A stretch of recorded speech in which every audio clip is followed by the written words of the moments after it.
I should like to state at the start that I am not now and never have been a communist. Ask them if they ever found in me anything except the highest adherence to duty and honor. If I am lying, I should go to jail. If Mr. Chambers is lying, he should go to jail. I am not and never have been a communist. In this cell, there was also Owen J. Lattimore. All that Senator McCarthy has been trying to do is expose the communists who have infiltrated the Department of the Army. And let me say that I am honored when people come up to me on the streets, perhaps I don't deserve this honor, and say, "You're the man who killed Joe McCarthy."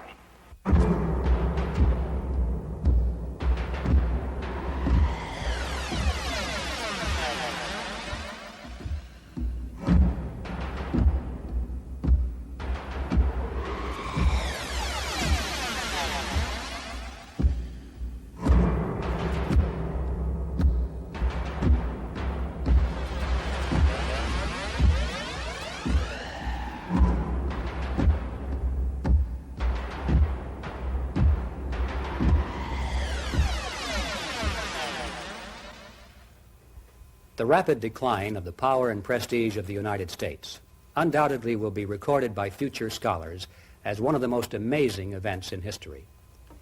With the defeat of the Axis powers in 1945, the United States stood at the apex of world leadership. She commanded the most powerful military force the world had ever seen. Her economy bolstered scores of nations. She was respected even by her conquered enemies.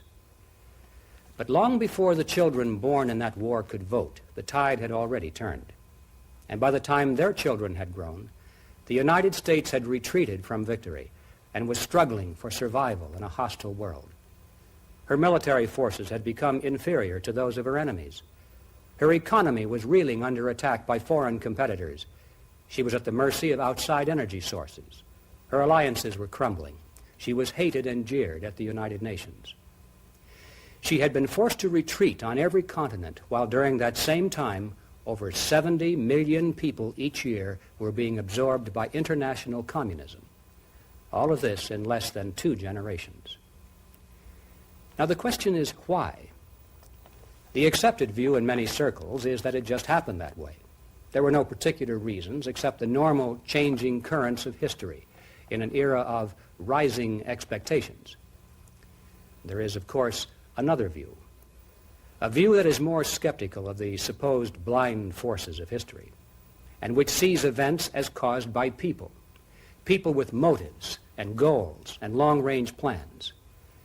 This is the conspiratorial view of history, as opposed to the accidental view, and it is the conspiratorial view that we shall present in this program. It's our specific purpose to explore the possibility that America, but by the subversion factor.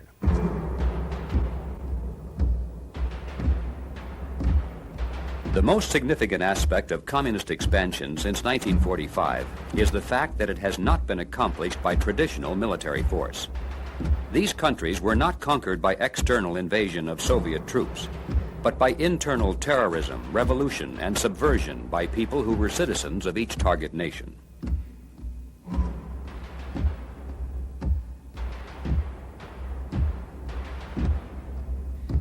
In 1967, Soviet Premier Brezhnev said, "Marxist-Leninists have always understood that socialism cannot be implanted by one country into another by military force, that it is the product of the internal development of a given society."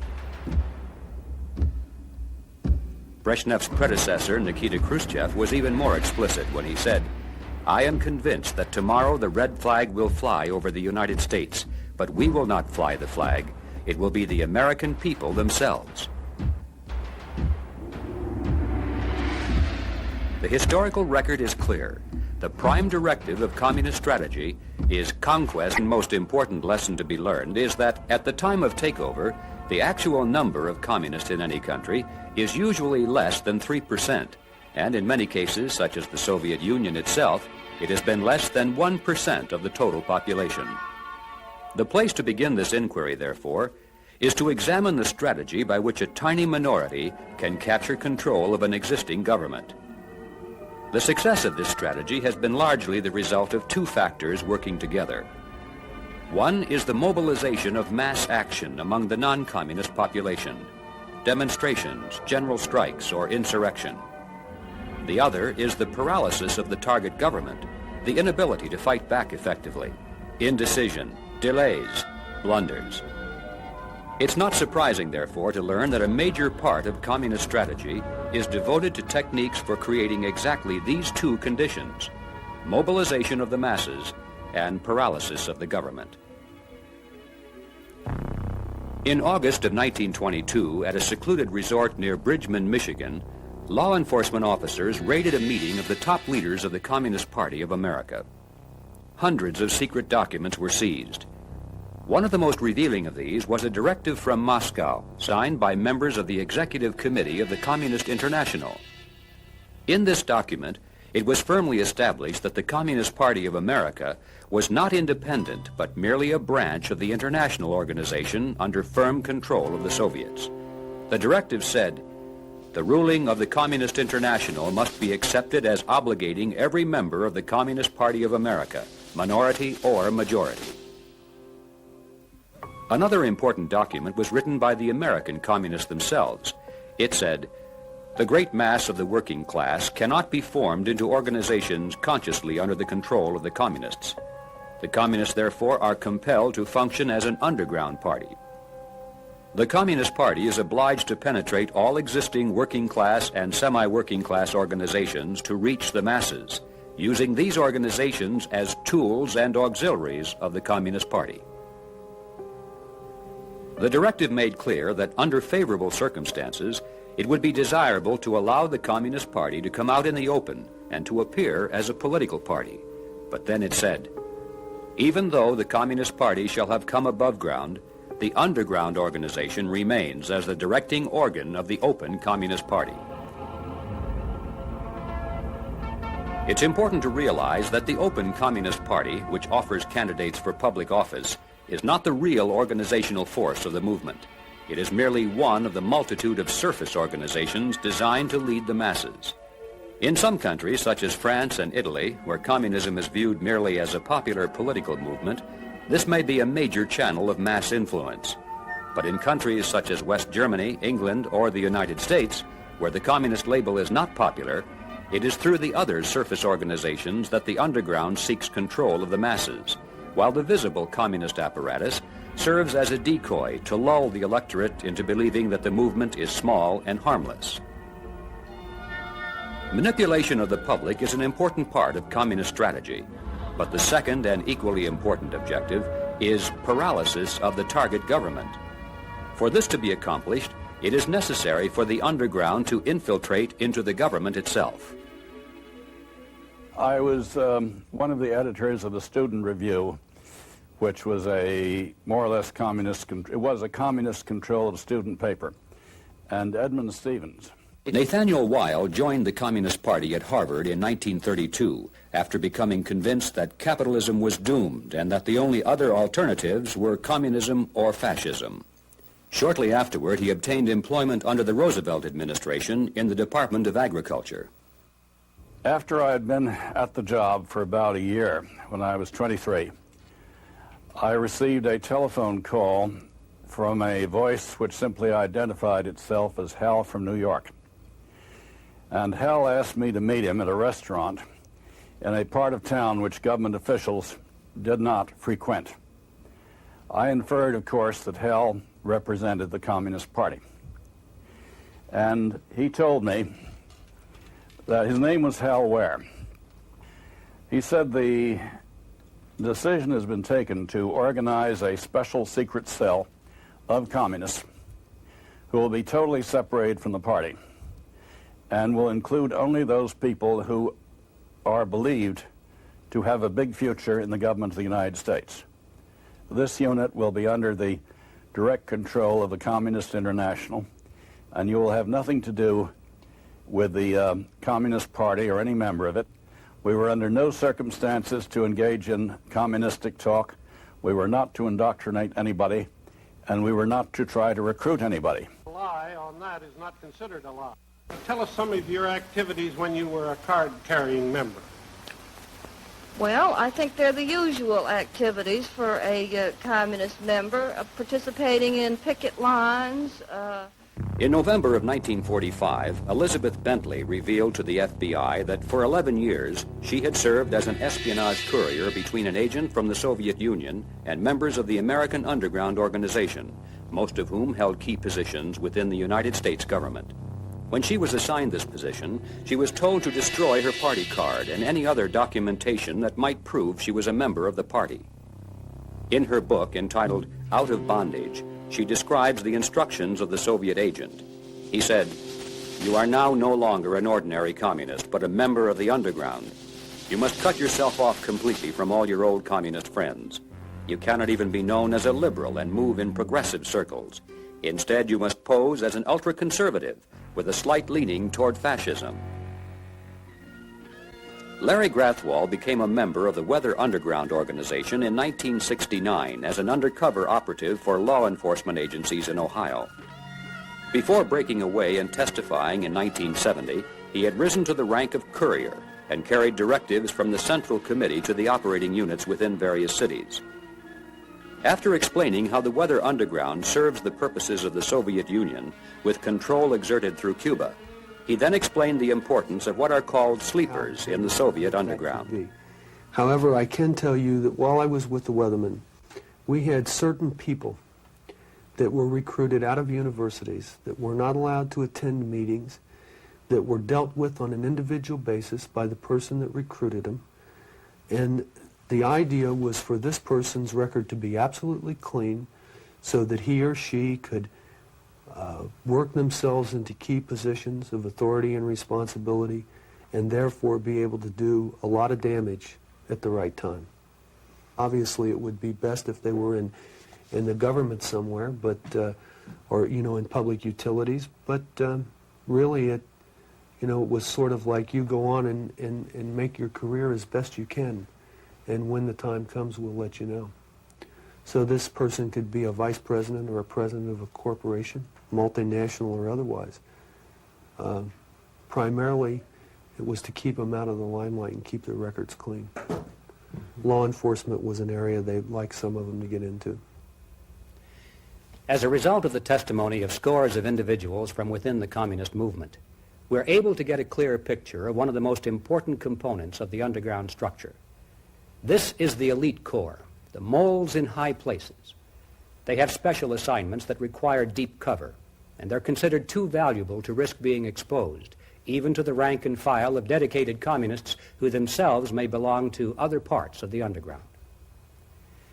The important question, of course, is to what extent has this communist underground been successful?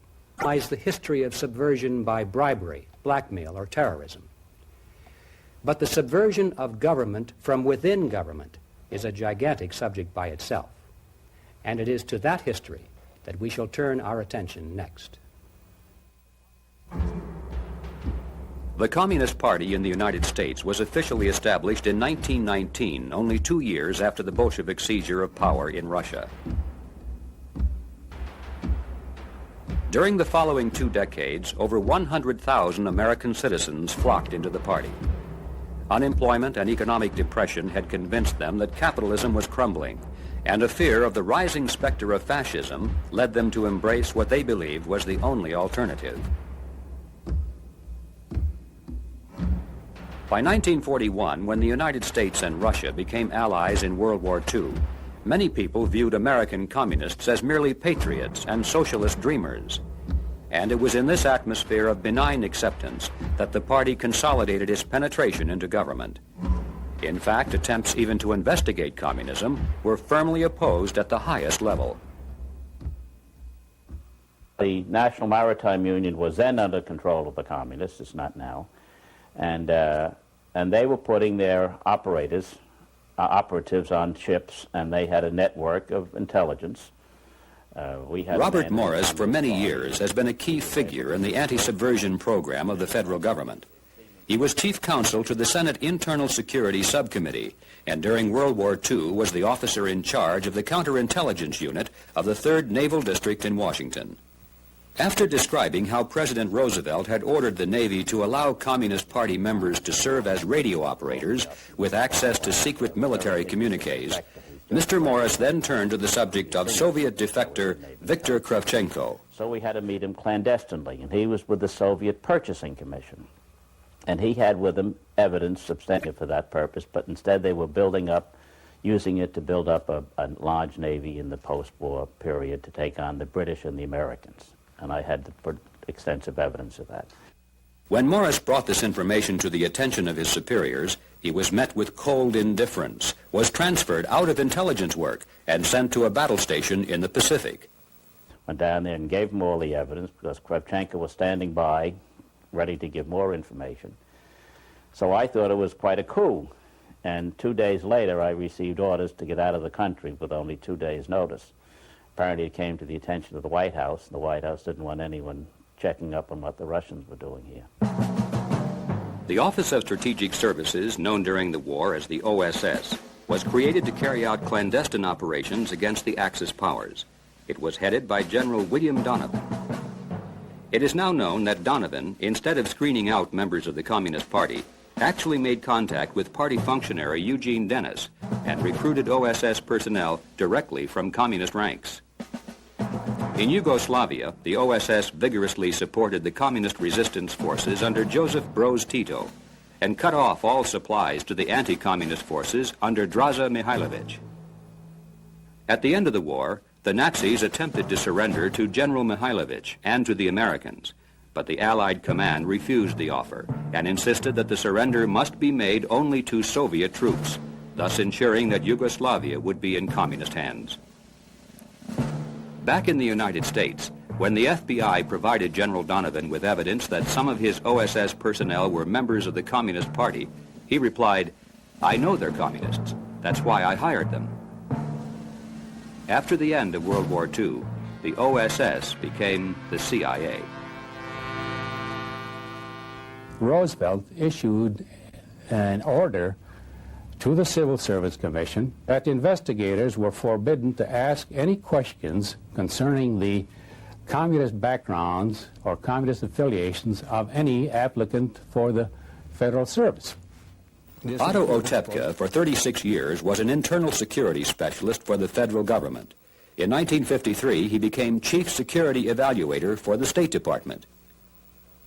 This included, of course, people in such key components of the government as the Office of Strategic Services. One of the most ridiculous things I ever heard of as a part of the relaxation of the security procedures then in effect by the Roosevelt administration was an attempt by the president to allow the Soviet Union to have an NKVD office in Washington, D.C., while in reciprocity, the United States would be allowed to have a branch of the OSS in Moscow. Now, when one knowledgeable studies the composition of the OSS from its inception, who would be ahead in that situation? Obviously, the Soviet Union. Why is that?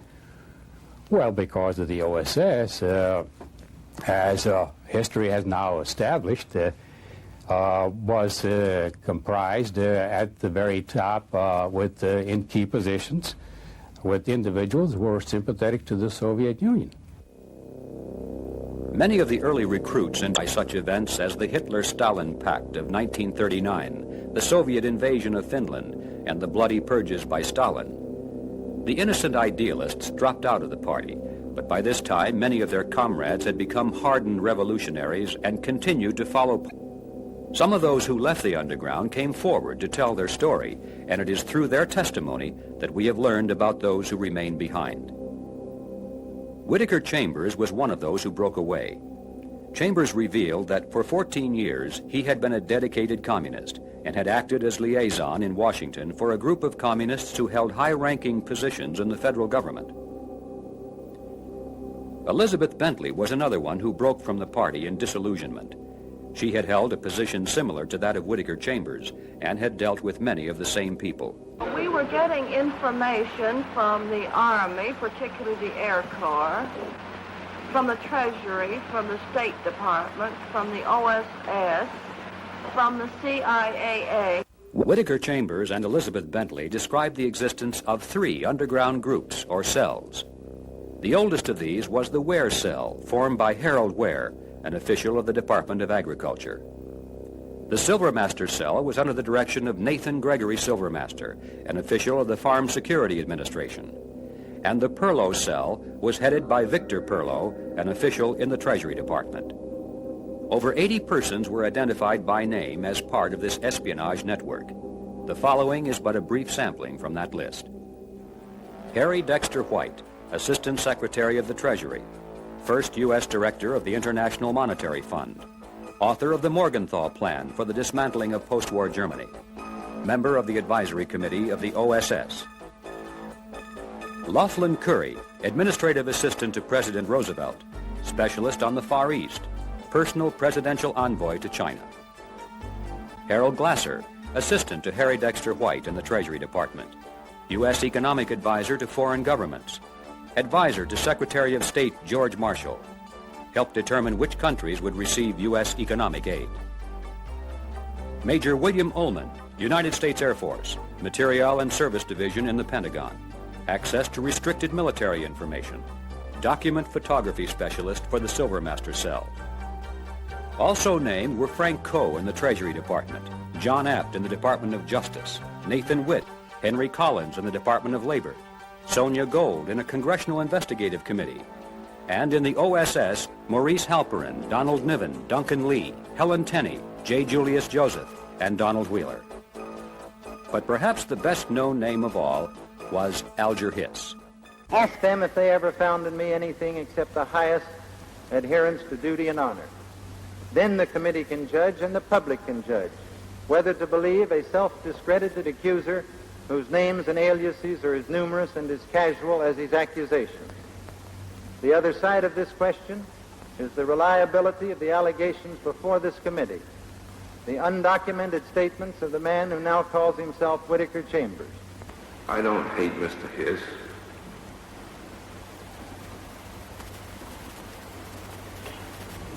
We were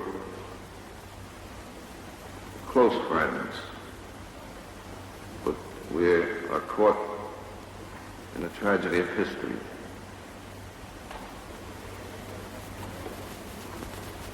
Mr. Hiss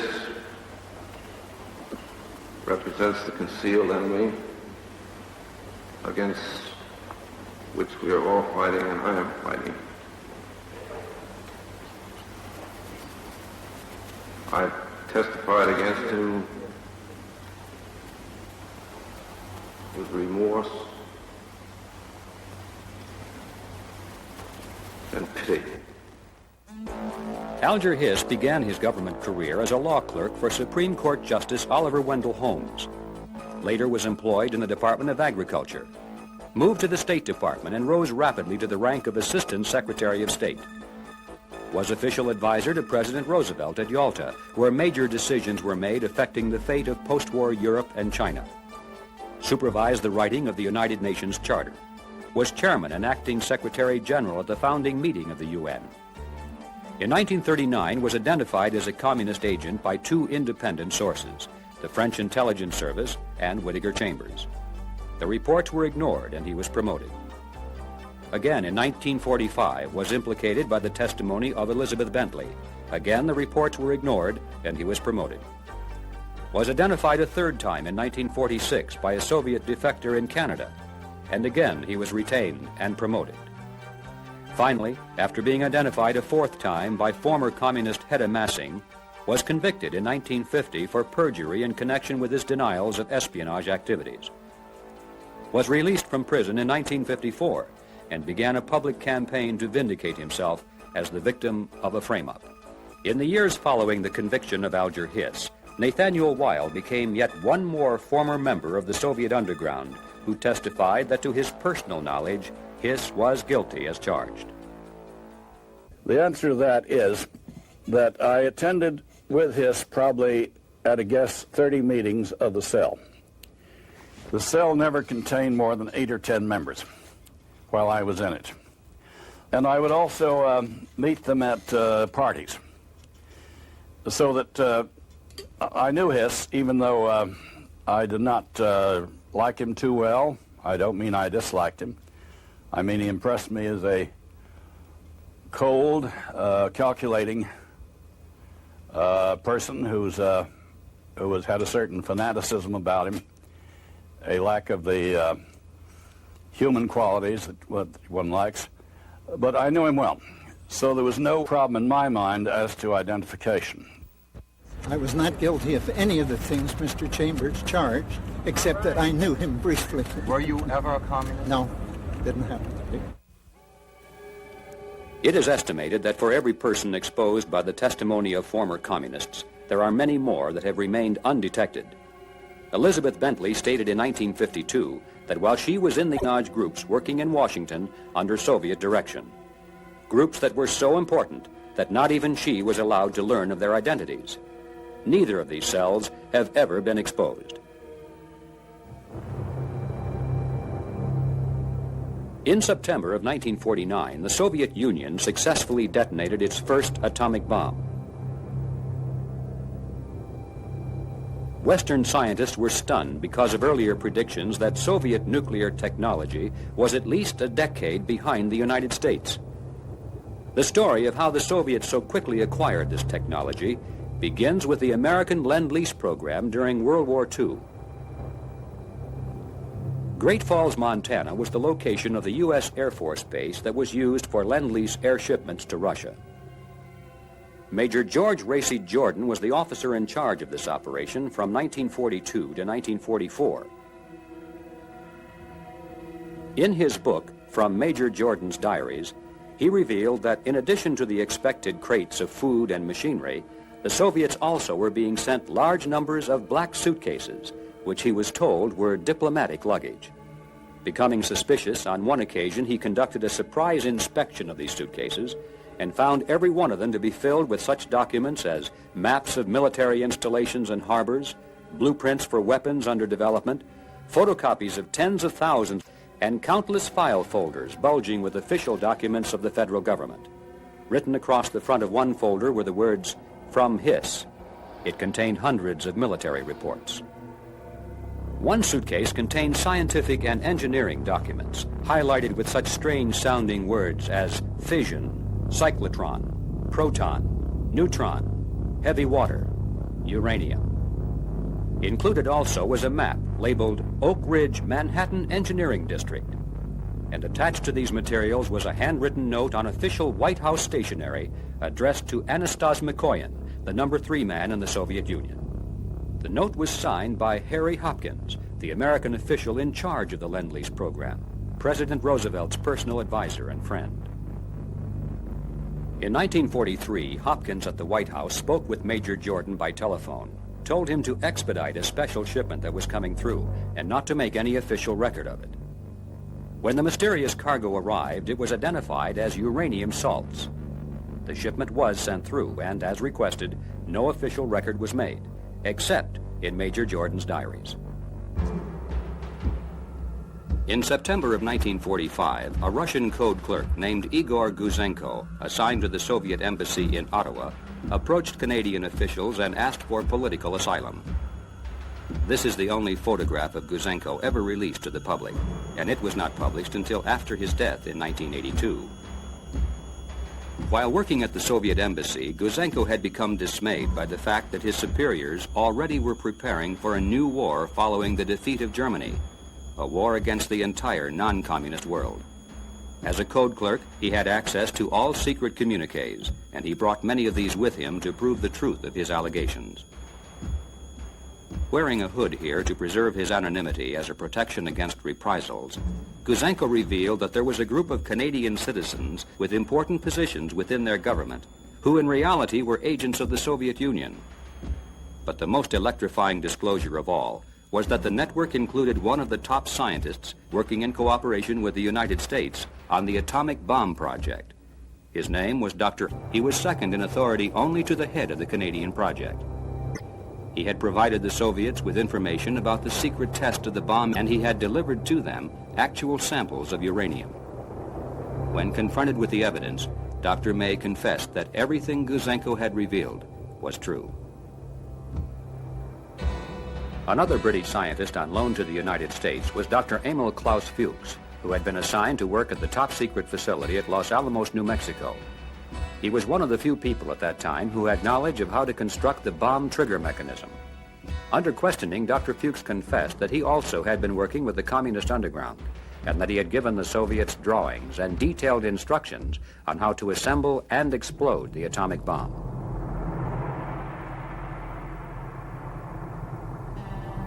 The confession of Dr. Fuchs led investigators to an American chemist by the name of Harry Gold, who was the man who hand-delivered the vital documents and drawings to the Soviet Vice Consul in New York.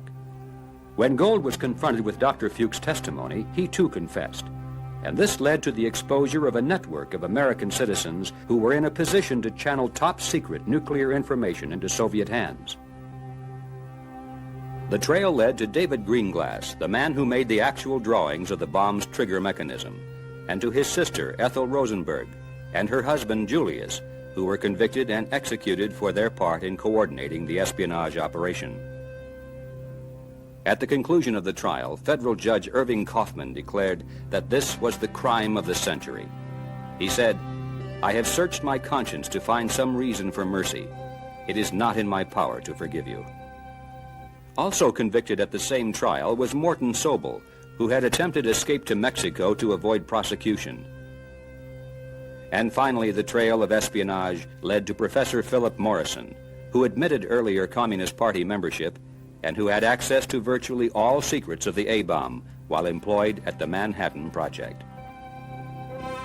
In retrospect, it is now clear that the detonation of the Soviets' first nuclear weapon in 1949 was an achievement not of research and science, but of espionage and subversion. Following the disclosure of the Soviet theft of America's nuclear technology, congressional committees began to take an interest in learning more about communist penetration into government. In 1947, for example, Louis Boudens was called to testify before the House Committee on Un-American Activities. He had served as the managing editor of the official communist newspaper, The Daily Worker, and had been a member of the party's national committee. Boudens later revealed that one of the government's most respected experts on China, Owen Lattimore, was a member of the communist underground. In this cell, there was also Owen J. Lattimore. This I know from reports received in the Politburo and given to me officially as managing editor of the Daily Worker. Owen Lattimore was the man who was sent to China by President Roosevelt to serve as the official U.S. advisor to Chiang Kai-shek, the nationalist Chinese leader who then was struggling to prevent a communist takeover of his country. John Stuart Service was another State Department China expert who came under investigation. In 1945, Service was found responsible for transmitting hundreds of classified and top-secret documents to the staff of Amerasia magazine, a communist-controlled publication. There they were copied and transmitted to the Soviet Union. Service was reprimanded for indiscretion, but not released from employment. In fact, he was later promoted to head of the State Department's Information Service. The Senate Subcommittee on Investigations uncovered evidence of similar problems in the Government Printing Office, where many classified documents are printed and distributed. Also in the Voice of America program, which was designed to reflect the American viewpoint through radio broadcasts in Europe. And in the American Overseas Libraries, which were part of the State Department program, supposedly to combat communist propaganda abroad. The CIA and its predecessor, the OSS, came into the spotlight on numerous occasions. In 1952, the head of the CIA, General Walter Bedell Smith, stated publicly that he was sure there were communist agents working inside his organization. No less than 3 defectors from the Soviet KGB have stated that this is so. They are Anatol Golitsyn, Yuri Nosenko, and Mikhail Golanevsky. Although their testimony has been clouded by controversy, the fact remains that there never has been an outside investigation of subversion in the CIA. The military is another critical branch of government that never has been investigated for possible communist penetration, even though there is evidence that serious problems may exist. In Italy, for example, in 1967, Giorgio Rinaldi confessed that he had been part of a Soviet underground operation involving 300 officers in NATO, some of whom were American military officers. In 1954, Lieutenant Colonel Yuri Rastorov of the Soviet Secret Police sought political asylum in the West. He had been the director of Soviet espionage operations in Tokyo.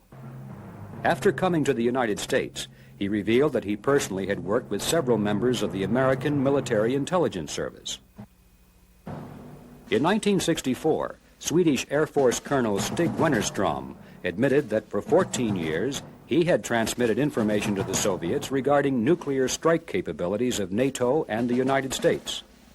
When asked where he obtained this information, he replied that it was from the head of the American Intelligence Service at the Pentagon. Turning to the legislative branch of government, Senator Barry Goldwater in 1975 was interviewed on television and revealed that communists had infiltrated into the office staffs of as many as 9 members of Congress. This information, he said, came from the CIA commission of which Vice President Rockefeller was a member. I was told when I was flying to the funeral of Chiang Kai-shek with Vice President Rockefeller that his committee had learned of instances where the offices of senators had been infiltrated by Soviet agents or Soviets or something. I said, "Are you going to publish that?" He said he would, but it was never published. I asked him once why it wasn't. He said, "I was requested not to publish it." Now that you've asked me, I'm going to... It was never revealed who requested the Vice President not to release these findings. Infiltration into legislative staffs is a major accomplishment for the Soviets. But even more important is the placement of agents into the legislature itself, men who are legally elected to office. In 1961, the House Committee on Un-American Activities published a report entitled "The New Role of National Legislative Bodies in the Communist Conspiracy." This report revealed that a number of communists, posing as Republicans or Democrats, had been successfully elected to the state legislature of Washington, the Michigan Senate, and the United States Congress, and that the Communist Party had boasted of its role in helping to elect candidates in a number of states, including California, Ohio, New York, and Illinois. By the mid-1950s, the underground apparatus of the Communist Party was in serious trouble. The one thing a conspiracy cannot survive is exposure. Yet a steady stream of former communists and FBI undercover operatives gradually was exposing the entire operation to public view. This was accomplished primarily through congressional investigative committees, which put the testimony of these people into the public record. And one of the most important aspects of this history is the fact that even though the President and the heads of various government agencies repeatedly were informed by the FBI and given names with documented proof, almost never were these Soviet agents removed, and in fact many of them were promoted until the investigative committees of Congress stepped in, made the information public, and created external pressure for action. As far as the communists were concerned, something had to be done to stop these committees. And it is the story of how they succeeded in that counterattack that we shall take up next. There's no contest between Senator McCarthy and the Department of the Army. All that Senator McCarthy has been trying to do is expose the communists who have infiltrated the Department of the Army. The late Senator Joseph McCarthy, in the minds of many, has become the symbol of anti-communism in America. His detractors have used the word McCarthyism to mean political hysteria and lack of concern for the rights and reputations of innocent people. His defenders view him as the fallen warrior against the hordes of pro-communists in both government and the press. It's not our purpose here to retell the McCarthy saga, but it is important to observe in passing that McCarthy's critics seldom have challenged his basic facts, choosing instead to condemn him on questions of 205 security risks in the State Department. No one denied that such people were on the payroll, but they attacked him because he was not always consistent with the number of names on his list. When he said that there were pro-communist books in the overseas library program, there was no question of it, but he was condemned instead for book burning.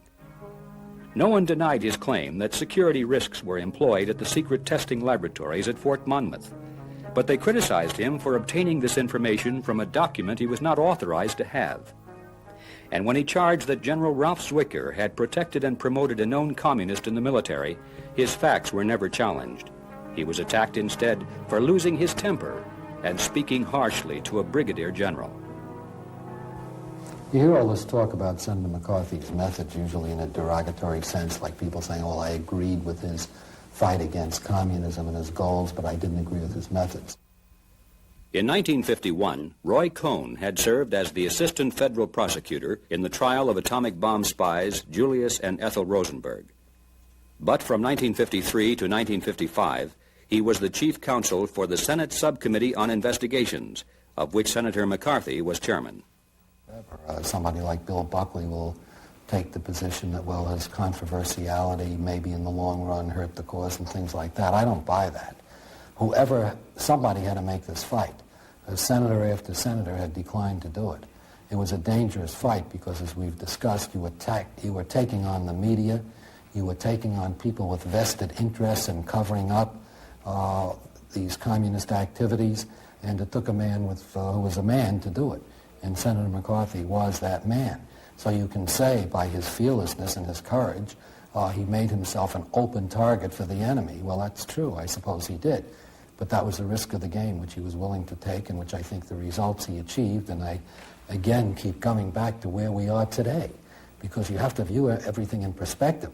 If the communists had turned out to be a bunch of pussycats who held free elections in Czechoslovakia and Poland and Hungary and Bulgaria and so on and so forth, and who never went near Afghanistan, or who embraced solidarity and said, you want freedom, you've got it, I'd look like an awful fool today, and I wish I did. But unfortunately, history has proved the opposite, that what we were yelling about 25 years ago has all come true, and there isn't that much left of the free world. Regardless of the controversy surrounding the career of Joseph McCarthy, regardless and above all others, the destruction of his political career and the placement of the word McCarthyism into the American vocabulary was the turning point in the fortunes of the Soviet underground. From that moment forward, any outspoken anti-communist could be discredited in the public mind merely by labeling him a McCarthyite.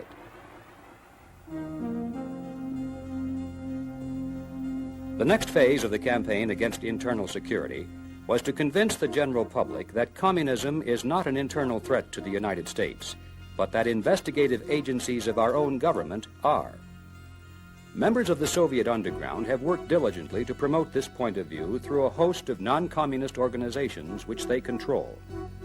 Their public pronouncements do not call for the defense of communism, which would be unpopular, but instead for the protection of civil liberties, freedom of association, and the right to political dissent. One of the first organizations to serve this function was the American Civil Liberties Union. It was formed in 1920 by Roger Baldwin, who publicly advocated the right to overthrow the government by force and violence. He also said, "I am for socialism, disarmament, and ultimately the abolishing of the state itself. Communism is, of course, the goal." In a letter to an associate, Baldwin gave this advice. He said, "We want also to look like patriots in everything we do. We want to get a good lot of flags, talk a great deal about the Constitution and what our forefathers wanted to make of this country, and to show that we are the folks that really stand for the spirit of the Constitution." Among the founding membership of the ACLU were such notables as William Foster, who later became the head of the above-ground Communist Party, USA, Felix Frankfurter, who later became a Supreme Court justice, Dr. Harry Ward, of the spokesman for the Communist Party. It was inevitable that the ACLU would become the first non-communist organization to oppose the investigative committees. It carried out a public opinion campaign in favor of the censure of Senator McCarthy, and by 1960 had made the abolition of the House Committee on Un-American Activities one of its primary objectives. One of the functions of the ACLU is to provide free legal services. Most of its officials are lawyers, and many of them belong to an organization known as the National Lawyers Guild. The National Lawyers Guild was formed in 1937 with the assistance of the American branch of an agency of the Soviet Comintern. It has been described by the communists themselves as a transmission belt for the Soviet underground. A committee of Congress officially declared it to be the legal bulwark of the Communist Party. Members of the National Lawyers Guild have provided legal defense and, in some cases, financial assistance to such groups as the Weather Underground Organization, the Puerto Rican FALN terrorists, the Black Panther Party, the American Indian Movement, and the Symbionese Liberation Army. In 1975, William Kunstler and other members of the National Lawyers Guild offered their support to the leaders of the West German terrorist Red Army Fraction, better known as the Baader-Meinhof Gang. They even attempted to send a team of lawyers to Germany to aid in their legal defense. One of the members of that team was Ramsey Clark, former Attorney General of the United States. Perhaps the most conspicuous group within the National Lawyers Guild has been the New York law firm of Rabinowitz, Boudin, and Standard. Leonard Boudin is the father of Kathy Boudin, one of the leaders of the Weather Underground Organization. Victor Rabinowitz, his law partner, has been identified as a member of the Communist Party, and their law firm is an official agent of Cuba in United States courts. By the early 1950s, the Communist Party had launched 3 additional organizations designed to build public opposition to the investigation of communism. The first of these fronts was called the Civil Rights Congress, which used the theme of defending minority rights as a means of raising money for the legal defense of Communist Party leaders. The second was the National Committee to Abolish the Un-American Activities Committee, in which 7 of the 13 national officers were identified members of the Communist Party. The third was the Emergency Civil Liberties Committee, officially cited in 1958 as a Communist Front. Frank Wilkinson has been an organizer for both the National Committee to Abolish the Un-American Activities Committee and the Emergency Civil Liberties Committee. On 2 separate occasions, he has been identified in congressional hearings as a member of the Communist Party. Wilkinson currently is head of a new organization, the National Committee Against Repressive Legislation, and is sought after as a public speaker, particularly on college campuses, where he is presented merely as an advocate of civil liberties. Let us turn now to an actual event to see how these people and organizations have been able to achieve their objective. The event was a public hearing before the House Committee on Un-American Activities held in San Francisco on May 12, 1960. The purpose of the hearing was to gather testimony regarding the influence of the Communist Party in the San Francisco area. Frank Wilkinson is one of the first organizers to arrive on the scene. Working through a group, American Freedoms, he helps coordinate the distribution of thousands of copies of a speech by Congressman James Roosevelt, in which the House Committee on Un-American Activities... Well, have you had anything to do with the demonstrations in front of the City Hall today? No, I've just been an observer of those. I understand. Wilkinson and other members of the Soviet apparatus in California formulate a 4-point strategy for attack against the committee. First, they will generate public opposition to the hearing. Secondly, they will pack the hearing room with people who are hostile to the committee, drawing heavily upon radicalized students from the university. Third, they will disrupt the hearing with tactics of open defiance, forcing the police to use crowd control measures to reestablish order. Fourth, they will treat the utilizing news coverage of the action as evidence that repressive measures are used against innocent protesters. The packing of the hearing room comes off exactly as planned. The handful-of crowd that comes not to listen, but to protest. When the room is filled to capacity and hundreds are turned away, communist agitators seize upon this as a propaganda device to disrupt the meeting. From left to right, we see Ralph Izzard, Archie Brown, Sally Itarian Sweet, and Saul Wachter. Open the doors! Open the doors! What are you hiding? What are you hiding? We have nothing to hide. What are you hiding? Let the people in out here. Then get out, you un-American. That's what you should do. Pack up and get out. You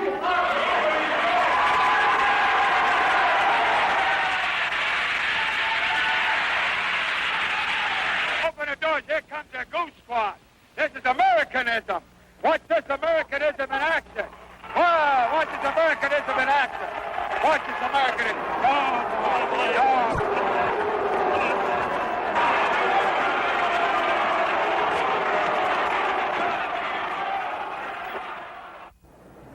Douglas Wachter, son of Sol Wachter, is a communist-trained student organizer at the Berkeley campus of the University of California. He also was an official delegate to the Communist Party's recent annual convention. Pleading the Fifth Amendment when asked about his party membership, he presents himself not as an agent of a foreign power, but as a patriot whose only concern is to defend the Constitution. I cannot cooperate with the committee in answering any such questions.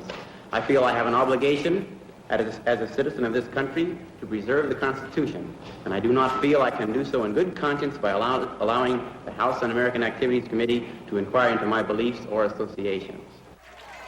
On the second day of the hearings, California State Assemblyman Philip Burton addresses a rally of protesters and calls for the abolition of the committee. His sister-in-law, Michelle Burton, was an official delegate to the 1962 Communist World Youth Festival in Helsinki. Burton himself has established a long record of support for officially cited Communist Front organizations. Philip Burton later would become a member of the United States Congress. William Mandel is a well-known news commentator over radio station KPFA. In due course, he is called to testify about evidence of his role in the Communist Party as an instructor in tactics. If you think that I am going to cooperate with this collection of Judases, of men who sit there in violation of the United States Constitution, if you think I'll cooperate with you in any way, you are insane. This question has no purpose other than to harass me. When I was asked this question last in 1943 by the late Joe McCarthy, and let me say that I am honored when people come up to me on the streets, perhaps I don't deserve this honor, and say, you're the man who killed Joe McCarthy. Because I happened to appear on the first day of the book-burning hearing, and I did my best to conduct myself in the manner which I'm conducting myself today. If there were any such evidence against me under any law, the proper authorities could move against me. This body is improperly constituted. It is a kangaroo court. It does not have my respect. It has my utmost contempt. And I am not going to answer that question, sir. By noon of the second day, the unruly crowd has grown to such proportions that it now blocks access to other rooms in the City Hall, and the jeering and chanting interfere with proceedings in courtrooms on the third floor.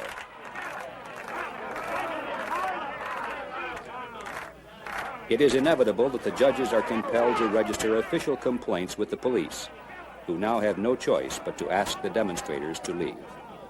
Taking orders from their leaders, the crowd refuses to budge, even in the face of fire hoses.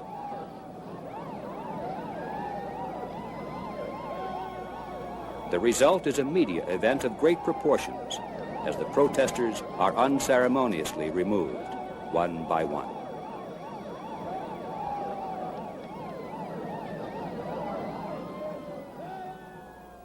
The final phase of the strategy, as you recall, was to force the police into using crowd control measures, which then could be offered as evidence of alleged police-state brutality against innocent and peaceful demonstrators. And so it was. The People's World, the official communist newspaper in San Francisco, prepared a special supplement which was widely distributed on college campuses and to waterfront workers. Thousands of leaflets also were distributed entitled From Blackmail to Blackjack. The leaflets said that students were peacefully demonstrating and defending the most cherished American freedoms when fire hoses, clubs, and blackjacks were used against them, without warning and without provocation, to browbeat and smash the public opposition to the House Committee on Un-American Activities. The same theme, in one variation or another, also was carried in much of the nation's non-communist press. Well, that was 1960. By the 1970s, the campaign against internal security had greatly expanded in terms of the number of people and organizations involved, in terms of professionalism and sophistication, and also in terms of objectives, because by this time, the target of attack had broadened to include not only the investigative committees of Congress, but all intelligence gathering operations. In our next program, The Open Gates of Troy.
What they were doing there was making bombs.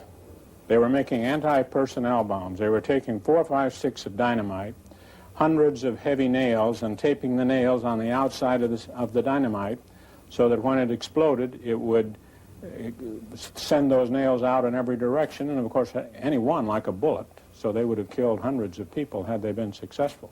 But because of my activities and other people's activities, the weathermen had to spend a lot of time trying to determine who the informants were, who the police agents were, and this distracted them from their goals. The two disinformation departments, again under the supervision of the Soviets, decided to start a long-term operation against the CIA.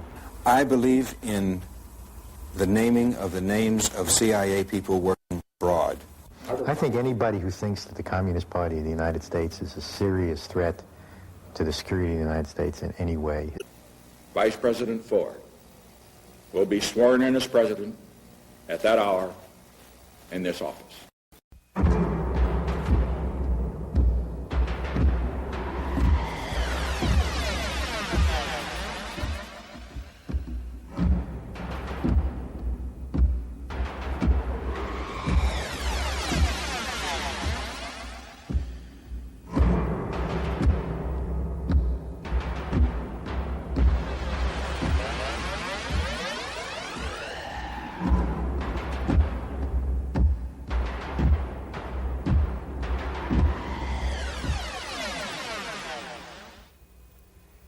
In the 1st century BC, it was the Roman poet Virgil who immortalized the story of the Trojan horse. After 10 years of warfare, the Greeks hadn't been able to breach the impenetrable walls around the Trojan city of Troy. Finally, they devised a scheme for accomplishing through trickery what they could not achieve by military might.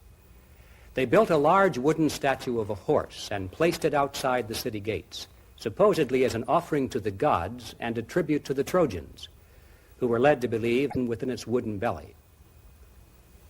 That night, while the Trojans slept with pleasant dreams of peace, the soldiers crept from their hiding place, overpowered the few sentries who remained on guard, and from the inside opened the gates of Troy. Legions of warriors waiting on the outside rushed into the defenseless city, and roaming through the streets at will, massacred the population. When they left, it is said that every building had been destroyed, and no living thing remained behind. Now, there is much in common between the ancient city of Troy and the United States of America. In the past, our walls have been impenetrable against the armies of all hostile foreign powers. But now we're told that there no longer is any danger because our enemy has mellowed and gone. Is it possible that we too have been lulled into pleasant dreams of peace, while there are those who even now overpower our sentries and pull upon our gates from the inside? The answer to that question is the subject of this program.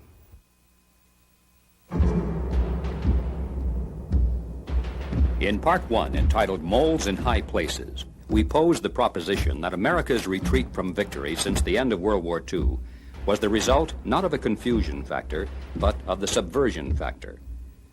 We reviewed the official Soviet strategy for utilizing subversion as a method of conquest from within. We took a look at the record of early communist success in penetrating into the highest levels of our government. We saw how these disclosures were met with indifference or hostility from the executive branch, the courts, and Congress itself. We saw men who were blatant security risks continue to rise in federal employment. And finally, we documented the process by which the Soviet underground in the 1960s launched a successful campaign to disrupt and discredit the investigative committees of Congress. By the 1970s, the drive against internal security was ready for the next stage of development. In June of 1971, Daniel Ellsberg and Anthony Russo of the RAND Corporation were charged with espionage and theft of government property when they delivered for publication certain highly classified documents which became known as the Pentagon Papers. The publishing of these documents provided the Soviets with an effective anti-American propaganda weapon in Southeast Asia, and also gave them the key to our secret diplomatic code, a key they could use to decipher hundreds of older messages recorded and stored for just such a breakthrough. Ellsberg and Russo claimed that freedom of the press gave them the right to obtain and publish these documents. A team of National Lawyers Guild attorneys was assembled for their defense, and the head of this team was Leonard Boudin of the law firm Rabinowitz, Boudin and Standard, a registered agent of Cuba. Also active in the defense was an organization called the Institute for Policy Studies. Sometimes described as a think tank for the left, the Institute for Policy Studies is headquartered in Washington, D.C. It has served as a clearinghouse for disgruntled or disloyal government employees to leak information to the press that will damage our diplomatic or military operations in other countries. One of the founders of the Institute for Policy Studies was Richard Barnett. In his book, Intervention and Revolution, Barnett describes communist movements and terrorist campaigns around the world as being merely local struggles for power with no connection to the Soviet Union. It is Barnett's position that the Soviet KGB is not aggressive in these activities and that local communist leaders are independent of Moscow. In his book entitled The Economy of Death, he wrote, "If a country in Asia, Africa, or Latin America goes communist, the Soviet Union or China does not necessarily benefit. Revolutionary regimes, even communist ones, do not make the United States any weaker militarily or the communist powers any stronger." One of the goals of the Institute for Policy Studies has been to weaken and neutralize the CIA. This is also a goal of the KGB. In spite of the fact that the CIA already may have been compromised by communist agents within its ranks, and in spite of the fact that in many countries it has supported the worst possible non-communist leaders among the contenders, still, in some countries, the CIA has done much to slow down communist progress. And as long as it remains in operation, there is always a chance that it could do great future damage to Soviet plans. I believe in the naming of the names of CIA people working abroad, or in the United States for that matter, because I think that people around the world ought to know, as a matter of principle, with whom they're dealing. That is, if they're dealing... The name of Philip Agee has become synonymous with the drive against the CIA. Agee had been a CIA operations officer in Latin America. He resigned in 1969 and began work on his book entitled Inside the Company, CIA Diary, which became an international bestseller in 1975. The theme of his book was simple. The CIA is on the side of evil, engaged in a senseless and cruel campaign against an imaginary threat of communism. Agee frankly supports the activities of the KGB and even complains that the Soviets are not doing enough in the area of secret operations. In the conclusion of his book, Agee revealed his personal ideology. He said, "Reforms of the FBI and the CIA." In the June 1975 issue of Esquire magazine, Agee was even more blunt when he said, "I aspire to be a communist and a revolutionary." In 1977, Agee was deported from Britain for his activities on behalf of the KGB. One of the persons who came to his legal defense was Ramsey Clark, former Attorney General of the United States. As early as 1974, Philip Agee had become associated with a periodical called Counterspy, which published the names and addresses of CIA officers stationed in other countries. I believe that by exposing the identities of CIA officers abroad, it will make it that much harder for presidents of the United States, through the CIA, to install the Pinochets of today and tomorrow. One of the names published by Counterspy was Richard Welch, attached to the U.S. Embassy in Athens, Greece. Shortly after his name was revealed, Welch was ambushed and killed by local terrorists.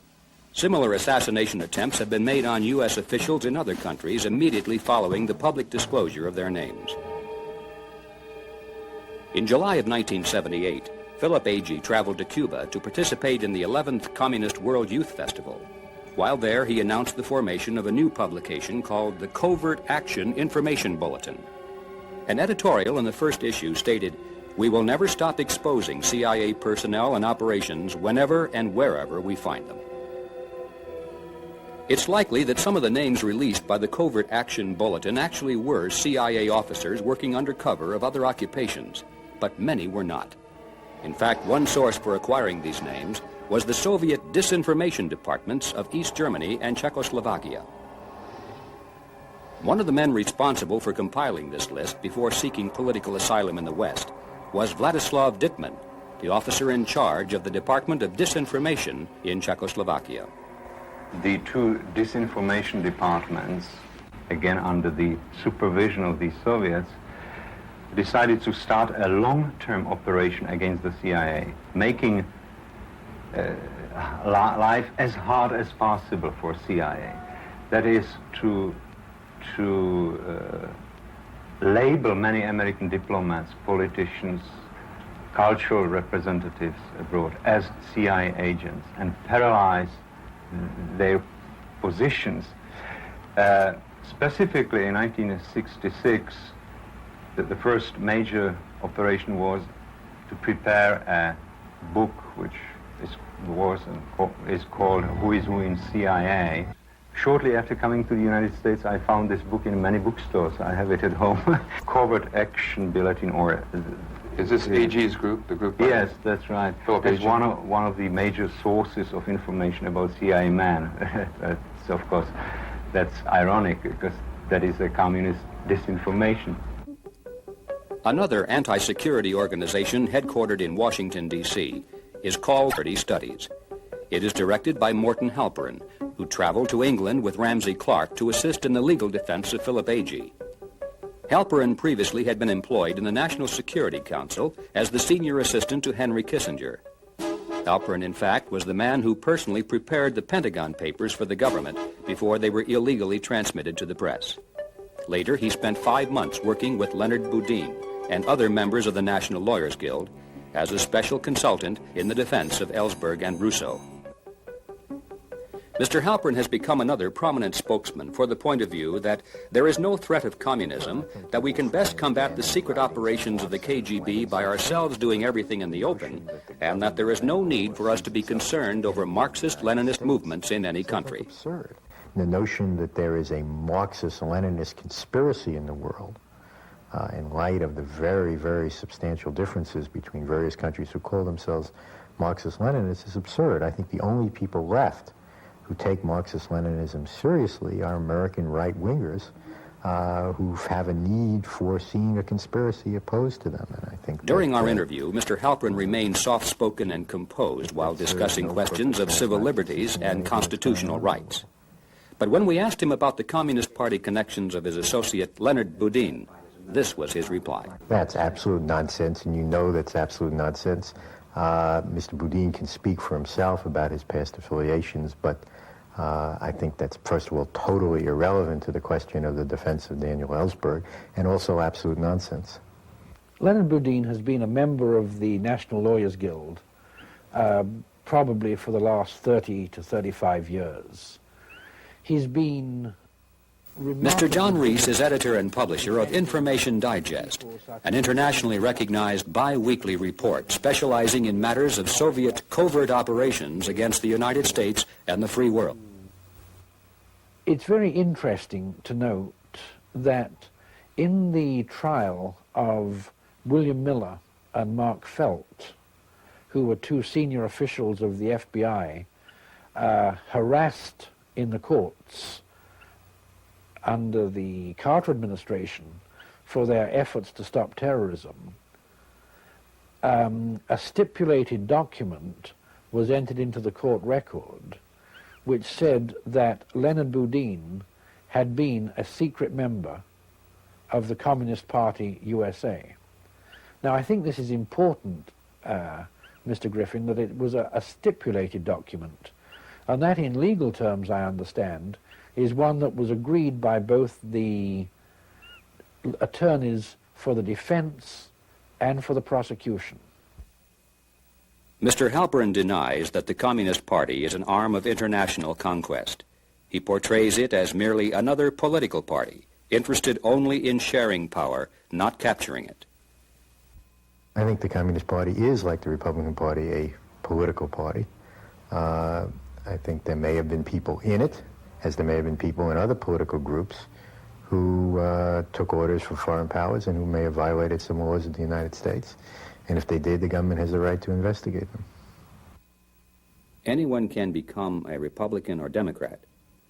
Could anyone join the Communist Party? I did not understand the function of this interview was to discuss the Communist Party, and I don't think I have anything useful to say on the subject. Now these people come up and they advocate something, but they don't advocate it as a communist. They advocate it as a distinguished professor or a former foreign service officer or somebody who served in the National Security Council, and they're taken at face value with what they're saying. And they are succeeding in making a wrong presentation of the state of the world today. And I say give them all the liberty in the world, but identify them so that when they do talk, we know who they are and that it's the voice of Moscow speaking and not the voice of our American academe. In January of 1977, Morton Halperin became chairman of a new organization called the Campaign for Political Rights.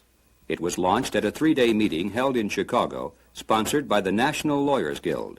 When we asked Mr. Halperin about the role played by the National Lawyers Guild, again he became upset by the question. I think when you attempt by asking questions about was the Campaign for Political Rights started by the Lawyers Guild, which will then be followed by a question of did I know that the Lawyers Guild was named by the California Un-American Activities Committee as a communist front, that the only conceivable purpose of such questions is to attempt to smear organizations and to discredit their work by tenuous and illegitimate connections which are absolutely irrelevant to what they're doing and can serve no other purpose than pure McCarthyism. That brings us up to date in terms of the more prominent individuals and organizations which have been working to dismantle our internal security system. The names have changed over the years, but the methods and the rhetoric have not. Now, in spite of the fact that this campaign has been going on now for well over 30 years, and in spite of the fact that it enjoys the backing of a major foreign power with almost unlimited funding and full-time professional leadership, still, many Americans are of the opinion that somehow we have survived the attack. Surely someone in government is watching these things. That, of course, is a comforting thought, but unfortunately it is not a reflection of reality. We shall take a hard look at that reality in the next part of this program.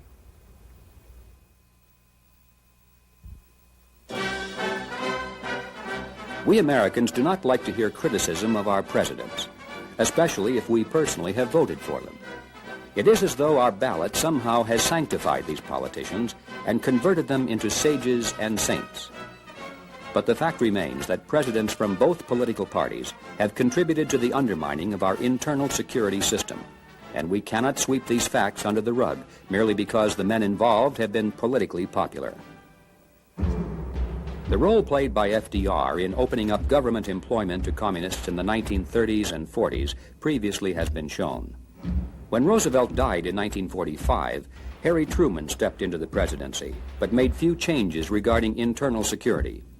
In fact, Mr. Truman was upset by the exposure of Assistant Secretary of the Treasury, Harry Dexter White, especially when it was learned that Truman had promoted him after being told by the FBI that White was a communist. The president also was outspoken against the investigation of Alger Hiss and dismissed the issue as being merely a red herring. To prevent a repeat of these exposures, he issued orders forbidding the entire executive branch of government from giving to congressional committees any information contained in employee personnel records. This included the State Department. Although President Eisenhower had been elected to office partly on his campaign against subversion in government, employees of the executive branch to turn over to Congress any information regarding questions of internal security. With this single act, one of the main sources of information about subversion in government suddenly was cut off. The Supreme Court also has played an important role in the destruction of our internal security. For example, in 1956, communist organizer Steve Nelson was sentenced to prison for violating the Pennsylvania Sedition Act. But then the Supreme Court ruled that the Pennsylvania law was unconstitutional because supposedly it had been superseded by the federal Smith Act. this decision struck down the existing internal security laws of 42 states. Then, in a second decision, the Supreme Court declared that provisions of the Smith Act were null and void. In 1964 and 1965, the court struck down the laws that required American communists to register as agents of a foreign power. The justices did not deny that these people really did act as agents of the Soviet Union, but they declared that compelling them to register as such would violate their constitutional rights. These are but a sampling of over 30 decisions of the Supreme Court, mostly under the leadership of Chief Justice Warren, which have made it impossible to prosecute or even to investigate subversion in government. The Warren Court now is gone, but those who followed have not challenged these decisions, and the damage remains unrepaired. Another setback to our internal security program was the selection process by which government employees who administered that program were assured of being of a liberal or pro-Soviet point of view. Those who adhered to a hard line on security were eliminated, such as Otto Otepka, Chief Security Evaluator for the State Department. Shortly after the election of President Kennedy, Otepka was called to meet with Secretary of State Dean Rusk and Attorney General Robert Kennedy.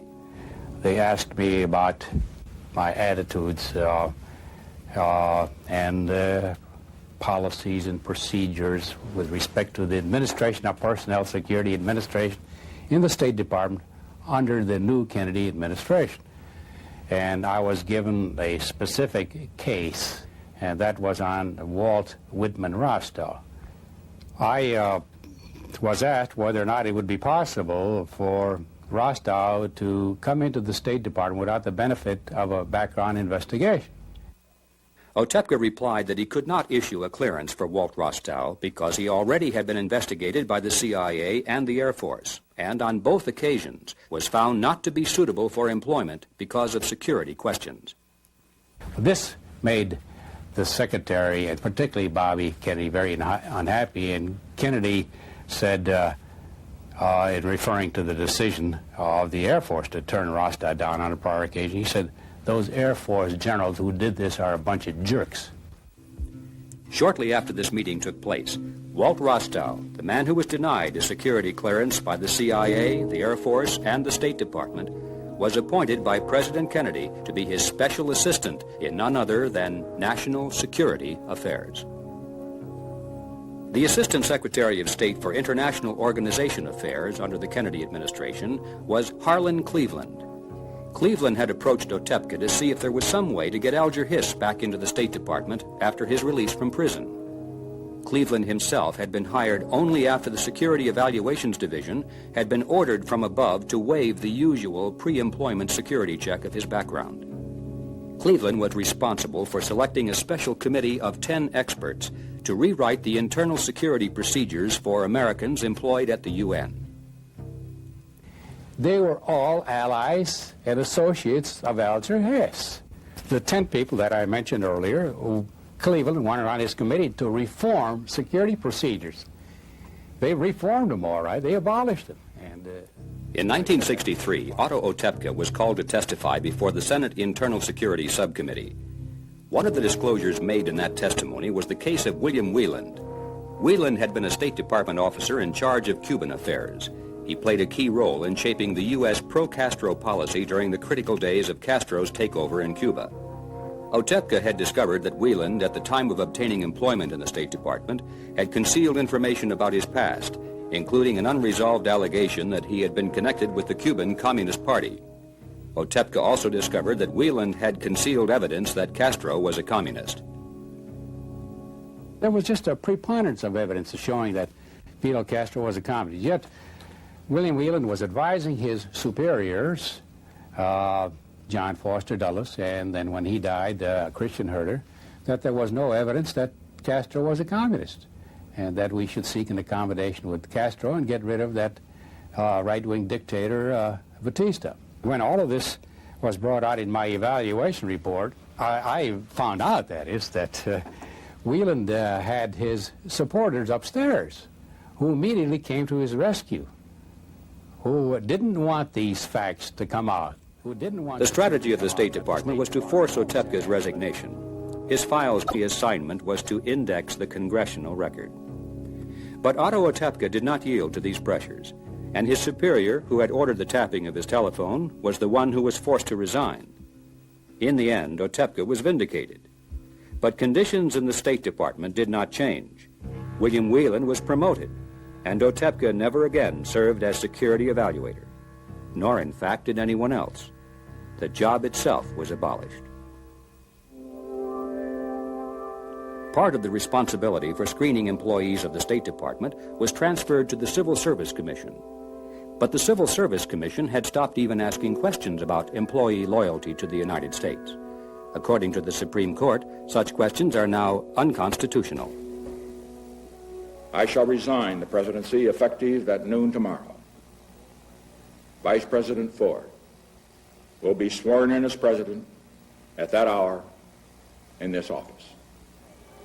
The Watergate scandal that engulfed President Nixon in 1974 proved to be an unexpected source of help to the campaign against internal security. With the public preoccupied with stories of unethical behavior of White House officials, it became easier to sell the idea that the real threat to America was not from communist subversion, but from our own government. In Congress, this attitude was expressed by an increasing support for legislation to abolish the House Committee on Un-American Activity. Backlash, the pro-abolition forces were easily defeated when the issue came to a vote. In 1974, the final vote was only 86 in favor of abolition, with 247 against. But the following January, a change in the procedures of the House of Representatives placed into the hands of the Democratic caucus the power to appoint committee chairmen and to establish House voting rules. The man elected as chairman of the Democratic caucus that year was Congressman Philip Burton, the same man who 15 years earlier had helped to lead the disruption of the House committee hearings in San Francisco. Burton wasted no time in using the power of his new position. With the help of Congressman Robert Drinan, a Catholic priest from Massachusetts, and with other longtime foes of the committee, he drafted a measure to abolish it. This was not in the form of proposed legislation that, as in the past, could be openly debated, but as one of the new operating rules of the House. As such, it could not be singled out. All the rules had to be accepted or rejected as a single package.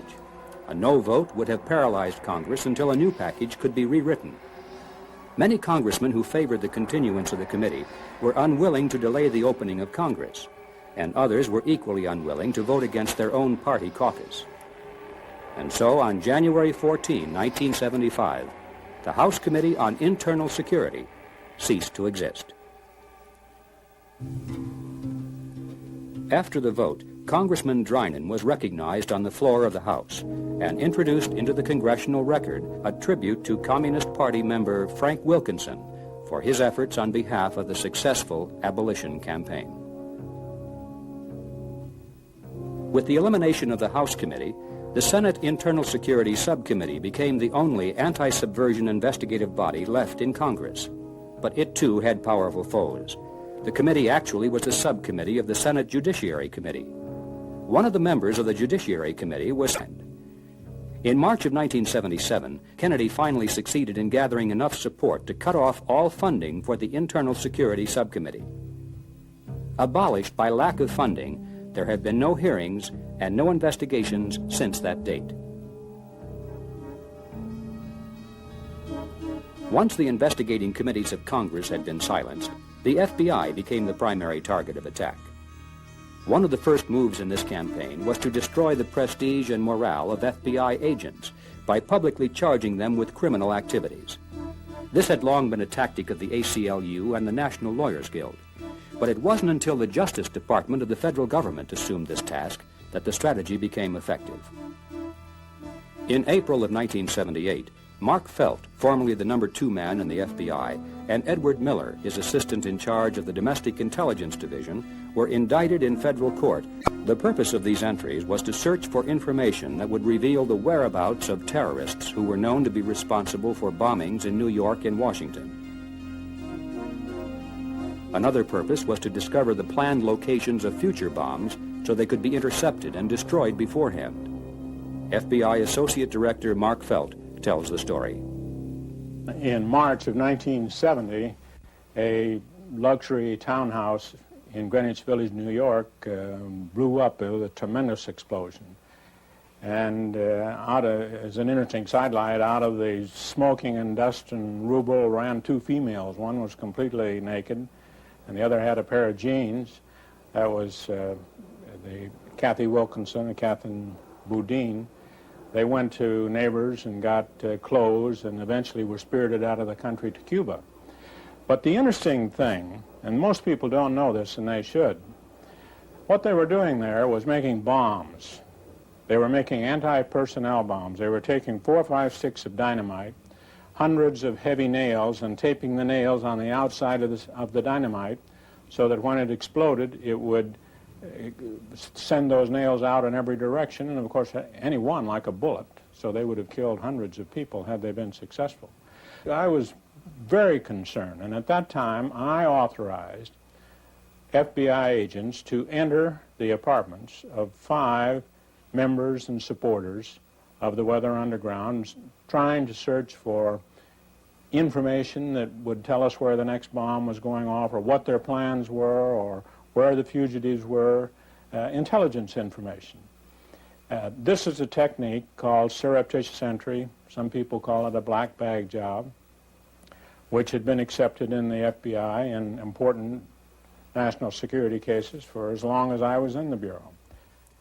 Surreptitious entry is forbidden by law when used to gather evidence to convict a person for a crime already committed.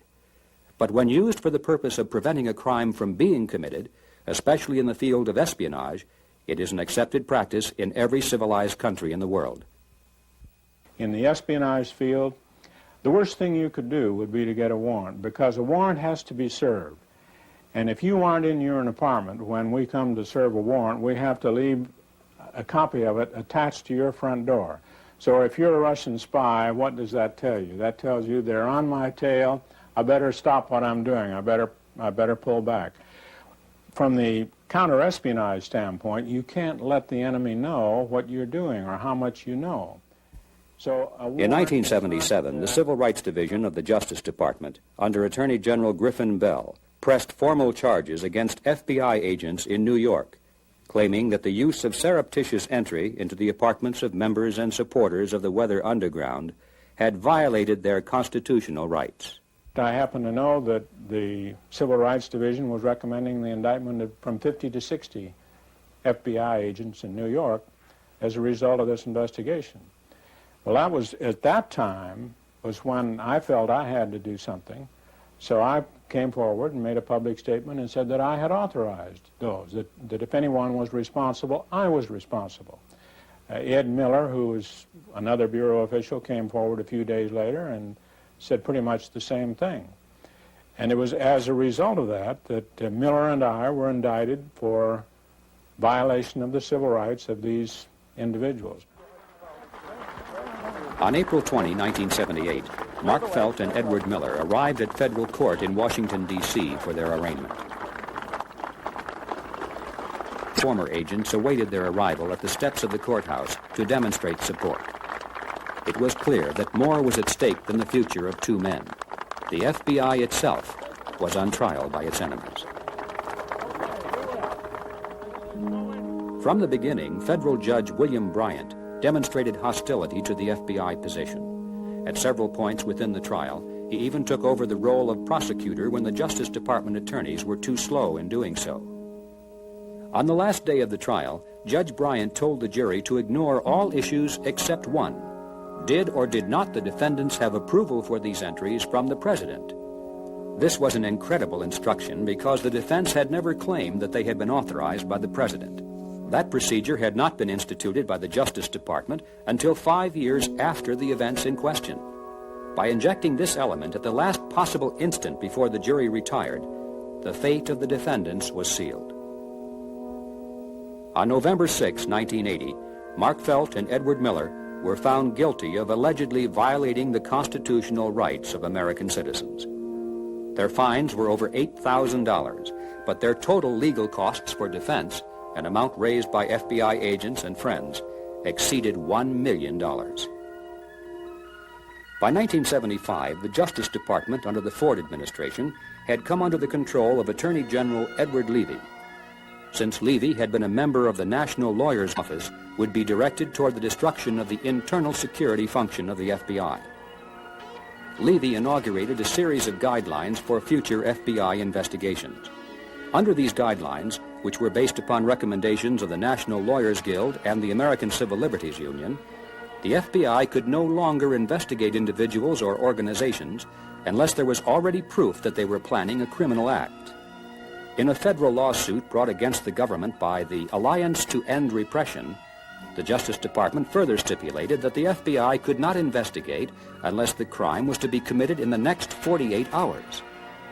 But without the power to investigate, there is little chance to obtain such proof before the crime is committed. In the past, many bombings, hijackings, and killings have been prevented because the FBI had advance information as a result of prior months and even years of investigation. Now, there is almost no way to anticipate these crimes. The FBI also was told that it could no longer use informants inside terrorist or subversive groups if those informants participated in illegal acts. This sounds reasonable in theory, but in practice, an informant who refuses to participate in the illegal acts of other members of the group soon would be dropped from its innermost circles and would cease to be an informant at all. The man appointed by President Carter to run the FBI was William Webster. When confronted with the guidelines laid down by Attorney General Levy, Mr. Webster expressed satisfaction with them, claiming that they would clarify and simplify the task of the FBI. And simplify they did. Between 1973 and 1979, the number of continuing internal security investigations at the FBI dropped from over 21,000 to 147. That's a reduction of more than 99%. The number of special agents assigned to this work had been reduced to 143, an incredibly small force considering that during that same period, the number of KGB agents under diplomatic cover and operating as journalists or businessmen had grown to almost 2,000. In other words, there are about 14 times as many KGB agents in the United States as there are FBI agents to thwart them. And this is counting just foreign personnel. It does not take into consideration the much larger group of agents with American citizenship, which also is part of the Soviet underground.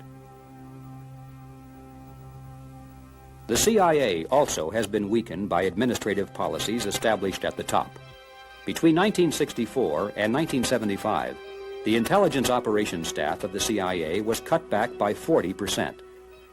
Then in 1977, President Carter appointed Admiral Stansfield Turner as director of the CIA. After assuming office, Turner further emasculated the agency by firing 900 of the most experienced intelligence officers that remained. The intelligence agencies of friendly governments abroad are now hesitant to share information with the CIA or the FBI because their confidential documents could be given to the very people who are named in them. This as a result of the Freedom of Information Act.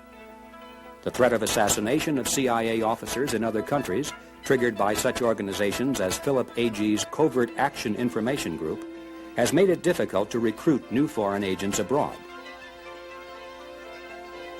The morale of the agency is now at an all-time low. Even if a decision were made today to reverse all the crippling policies, it would take many years to rebuild an experienced, efficient, and high-morale intelligence operation. Although protecting the country against its enemies is a function of the federal government, state and local police agencies also have a legitimate interest in subversion, particularly as it may lead to acts of local insurrection or terrorism.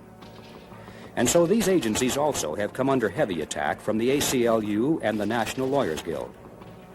The tactic has been to raise the cry of police spying and to institute lawsuits designed to force these agencies to destroy their files and to stop the surveillance of communist activities. In 1973, for example, the New York City Police Department was forced to destroy 80% of its files relating to internal security, including information on Puerto Rican extremists. 2 years later, the Puerto Rican FALN terrorists exploded a bomb in Francie's Tavern, killing 4 and injuring more than 50 people. And on New Year's Eve, 1982, they exploded 4 bombs in Lower Manhattan and Brooklyn. The FALN has claimed responsibility for more than 100 bombings in the previous 8 years, that have killed or injured scores of Americans. Had the New York police been able to continue the surveillance of violence-oriented groups, it is possible that this carnage could have been prevented. In Chicago in 1979, during a trial in which radical leftists were suing the police for investigating them, allegedly because that was a violation of their right to privacy, the federal judge ordered the police to turn over their files on the FALN terrorists to the attorney representing the radicals. The attorney, Jonathan Moore, was a member of the National Lawyers Guild, and 3 of his law partners were members of the above-ground branch of the Weather Underground organization. These files included police analysis of FALN bombing patterns and predictions of future targets which were to be given extra police protection, everything the terrorists needed to know to counter the police. In April of the following year, copies of these police files were discovered in an FALN hideout in Milwaukee. Confidential police files show, among other things, the sources of information. Even when the names of these people have been omitted, often it's easy to determine by other data in the files who the informant is. This results in that person being expelled from the group under investigation, or in some cases, exposed to the danger of physical harm or death. In Los Angeles in 1982, involving a case in which the police were being sued by the ACLU, acting in the name of the Coalition Against Police Abuse, the attorneys demanded a complete list of all ranking ex-officers now employed in the nuclear power industry, a blueprint of all organizational units within the police department showing the detailed function of each, and a list of names of all the officers in each of these units. The intended use of this information can only be imagined, but it clearly would not be for the benefit of law enforcement. Because of the legal harassments of this kind, state and local police agencies have been forced to curtail or to abandon the surveillance of communist activities at the local level. There now are cities in the United States which the President has been advised not to visit because there is insufficient intelligence data to anticipate terrorism or assassination attempts. If the Weather Underground organization had been allowed to run amok in 1969 and 1970, I don't know how many people might have been killed. But because of my activities and other people's activities, the weathermen had to spend a lot of time trying to determine who the informants were, who the police agents were, and this distracted them from their goals. And I have no doubt that there's a good number of people alive in this country today because of what myself and other people did. The tools that most policemen use, the tools that the FBI uses, all of a sudden became suspect, attacked. During the 1970s, John Ashbrook was one of the few members of Congress who fought for a strong internal defense against communism. This statement, given before our cameras in Washington, D.C., is taken from his last public interview before his sudden and unexpected death in 1982. Again, the government is virtually stripped naked when it comes to this particular aspect. There is no loyalty program. I once, at a hearing, had the opportunity to interrogate the director of the program in the FBI supposedly having loyalty. I said, well, if you found a communist in the government now, what could you do? He said, well, you really can't do anything. Can't ask them questions. They don't keep records. They don't have a loyalty oath. The liberals in the last 15 or 20 years have virtually made government service open to communists by the destruction of the loyalty program and by making it impossible for the FBI or even the Civil Service Commission to make any checks. I would challenge anybody to say that the FBI or the Civil Service Commission could even investigate a communist if you knew one were working for the government. That's how far they've gone. That's how much we've failed.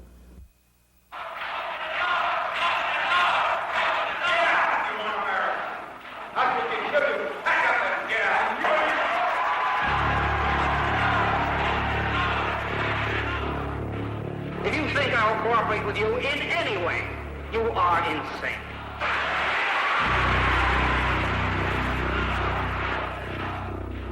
Mr. Chairman, I move to abolish this committee and to seal its records so that no longer do we have to face the spectacle of innocent Americans being... And furthermore, I say that no agency of this government has any business inquiring into a person's loyalty to the United States.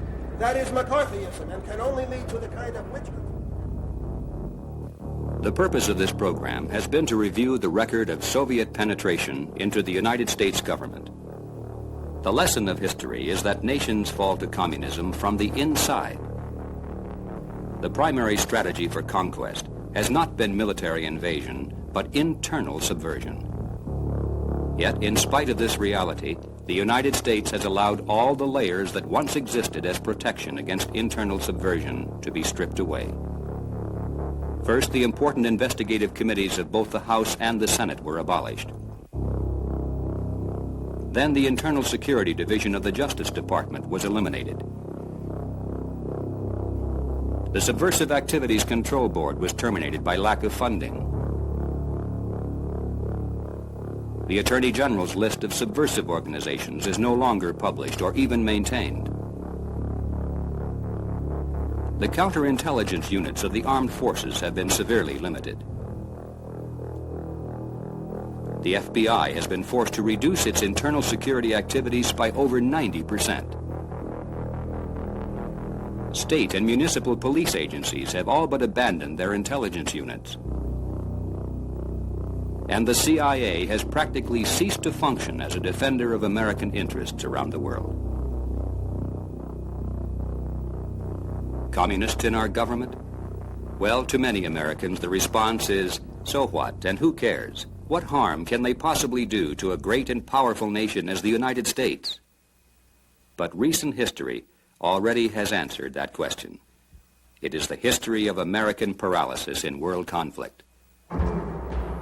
Having fought a world war supposedly to protect Europe from Germany and to save China from Japan, at the end of that war, we gave the Soviets all of Eastern Europe, Manchuria, the Kuril Islands, the Chinese port of Dairen, the northern half of Korea, and half of Germany.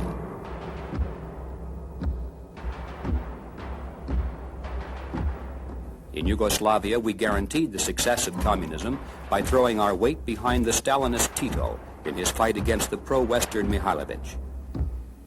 After the war, in a project called Operation Keelhaul, we used American troops to round up anti-communist refugees all over Europe to be shipped back to Russia where they faced execution or slave labor in Siberia. This broke the back of the anti-communist movement in Europe. We supported the communist forces of Mao Zedong in their war against Chiang Kai-shek and actively worked behind the scenes to bring about the communization of China.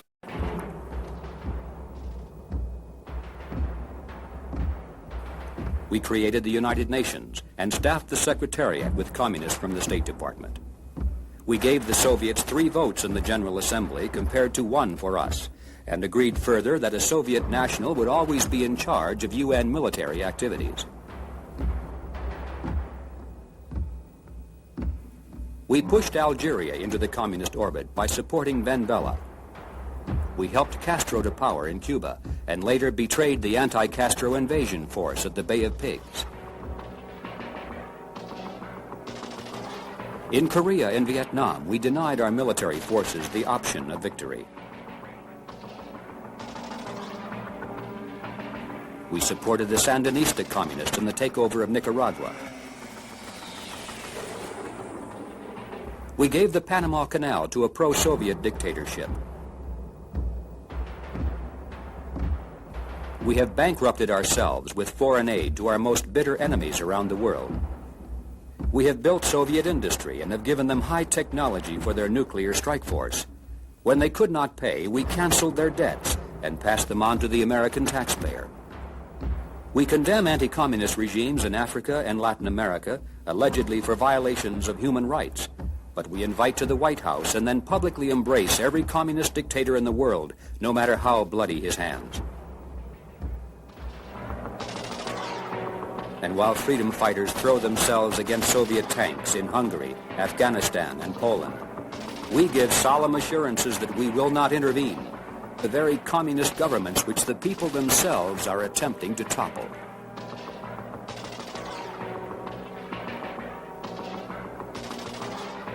The hard reality is that communism would not be a major force today without the massive help received from the United States government, and that America's retreat from victory since World War II is the result not of a conversion factor.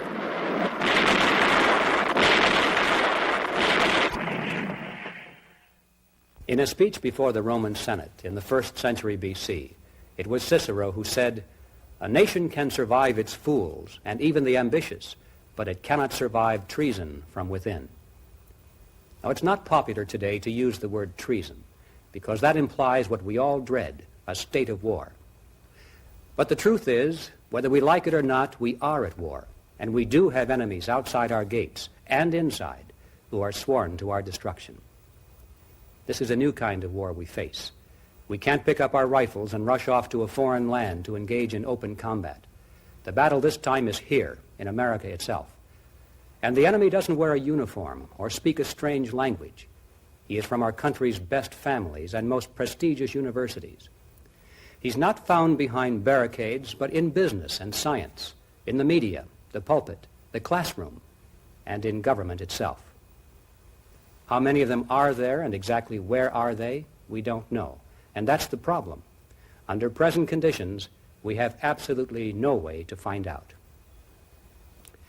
Now, Americans traditionally are jealous of their liberties, and it's proper that we should be vigilant against government encroachment into our private lives. But we have allowed our enemies to take advantage of this legitimate concern and to use the Constitution as a shield for treason. We must realize that there's no such thing as absolute freedom. For every right, there's an equal and opposite restraint. To have freedom of assembly, we must deny the right to yell fire in a crowded theater. And to have a system of political freedom for all, we cannot allow totalitarians the freedom to destroy the system itself.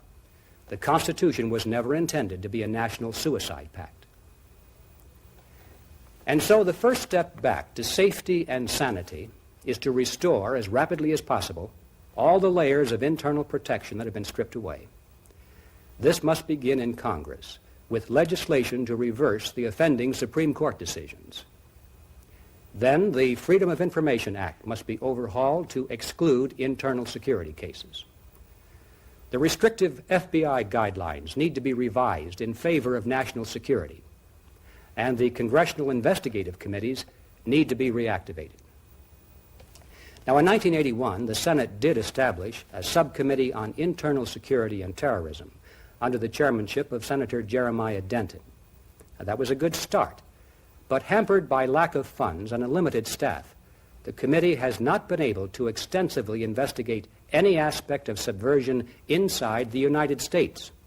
It needs to be funded and strengthened. Now, the CIA says that it's a hostile world out there, and we need a CIA to counter the activities of the KGB. But we do not need people running it who think the best way to oppose communism is to set up a socialist regime with communists in it. Of one thing we can be certain. Presidents may come and go, and some may say the right things during election campaigns.